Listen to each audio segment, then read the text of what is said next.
मेरी जिंदगी की सबसे डरावनी रात वह थी जब मैंने पहली बार उस पुराने, सुनसान और बदनाम हवेली में कदम रखा था।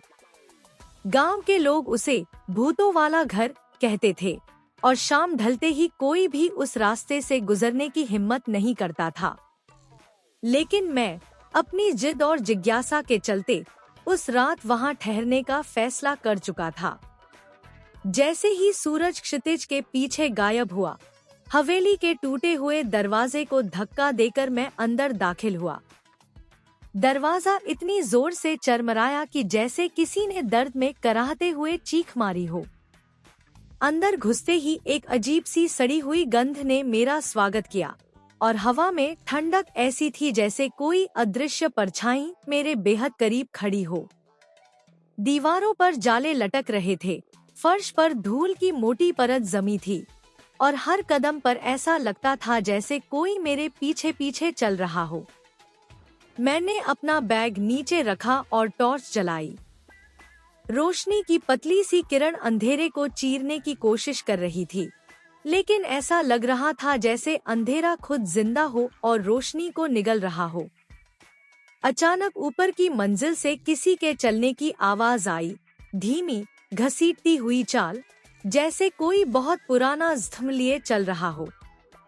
मेरा दिल तेजी से धड़कने लगा, लेकिन मैंने खुद को समझाया कि शायद यह सिर्फ हवा का असर है। फिर भी डर की एक लहर मेरे शरीर में दौड़ गई।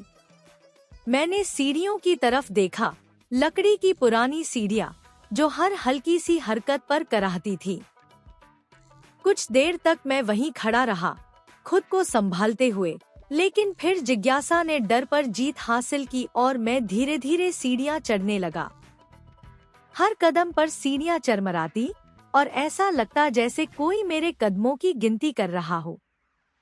ऊपर पहुंचकर मैंने देखा कि एक लंबा गलियारा है जिसके दोनों तरफ बंद कमरे थे। गलियारे के अंत में एक दरवाजा आधा खुला हुआ था और अंदर से हल्की सी पीली रोशनी झिलमिला रही थी। मेरी सांसें तेज हो गईं। इस हवेली में बिजली तो थी नहीं, फिर यह रोशनी कहां से आ रही थी? मैं धीरे धीरे उस दरवाजे की तरफ बढ़ा। जैसे ही मैंने दरवाजे को थोड़ा और खोला, अंदर का दृश्य देखकर मेरी रूह कांप उठी। एक पुरानी लकड़ी की कुर्सी अपने आप हिल रही थी, जैसे कोई अदृश्य व्यक्ति उस पर बैठा हो। कमरे में कोई नहीं था, फिर भी कुर्सी की हरकत साफ दिख रही थी। मैंने पीछे हटने की कोशिश की, लेकिन तभी दरवाजा अपने आप जोर से बंद हो गया। कमरे में अंधेरा छा गया और मेरी टॉर्च अचानक बंद हो गई। अब मैं पूरी तरह अंधेरे में था। तभी मेरे कान के पास किसी ने बहुत धीमी आवाज में फुसफुसाया, तुम यहाँ क्यों आए हो? मेरी रीढ़ की हड्डी में सिहरन दौड़ गई। मैंने मुड़कर देखने की कोशिश की, लेकिन अंधेरे में कुछ भी दिखाई नहीं दे रहा था। मेरी सांसें भारी हो गई और दिल की धड़कन इतनी तेज हो गई कि ऐसा लग रहा था जैसे वह बाहर निकल आएगा। अचानक कमरे के कोने में हल्की सी रोशनी जली। मैंने देखा कि दीवार पर एक परछाई उभर रही है, लेकिन वह मेरी परछाई नहीं थी। वह किसी और की थी, जो धीरे धीरे मेरी तरफ बढ़ रही थी। मैं पीछे हटने लगा, लेकिन दीवार से टकरा गया। परछाई अब बिल्कुल मेरे सामने थी। फिर धीरे धीरे, जैसे कोई धुंध से बाहर आ रहा हो, एक औरत का चेहरा दिखाई दिया, सफेद, बेजान, और उसकी आंखें पूरी तरह काली थी। उसके होंठ हिले, लेकिन आवाज नहीं आई।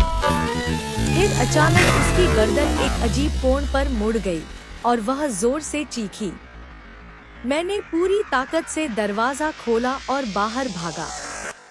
गलियारे में दौड़ते हुए मुझे महसूस हुआ कि कोई मेरे पीछे दौड़ रहा है। उसकी सांसें मेरे बिल्कुल पास थी और कभी-कभी उसके ठंडे हाथ मेरी पीठ को छू जाते। मैं सीढ़ियों की तरफ भागा, लेकिन जैसे ही नीचे उतरने लगा, मेरा पैर फिसल गया और मैं गिर पड़ा। कुछ पल के लिए सब कुछ शांत हो गया। फिर धीरे धीरे मैंने ऊपर देखा। सीढ़ियों के ऊपर वही औरत खड़ी थी। उसकी काली आंखें मुझे घूर रही थी और उसके चेहरे पर एक डरावनी मुस्कान फैल गई। मैं किसी तरह उठकर भागा और हवेली के मुख्य दरवाजे तक पहुंचा। दरवाजा खोलते ही ठंडी हवा का एक झोंका आया और मैं बाहर निकल गया। मैं बिना पीछे देखे दौड़ता रहा जब तक कि हवेली मेरी नजरों से ओझल नहीं हो गई। उस रात के बाद मैंने कभी उस जगह की तरफ नहीं देखा। लेकिन कहानी यहीं खत्म नहीं होती। कुछ दिनों बाद जब मैं अपने कमरे में सो रहा था, मुझे वही फुसफुसाहट सुनाई दी। तुम यहाँ क्यों आए थे? मैंने घबराकर आंखें खोली, लेकिन कमरा खाली था। फिर मैंने दीवार की तरफ देखा। वहाँ एक परछाई थी जो धीरे धीरे मेरी तरफ बढ़ रही थी। और तब मुझे समझ आया कि शायद मैं उस हवेली से तो भाग आया, लेकिन वह चीज मेरे साथ आ चुकी थी। आज भी जब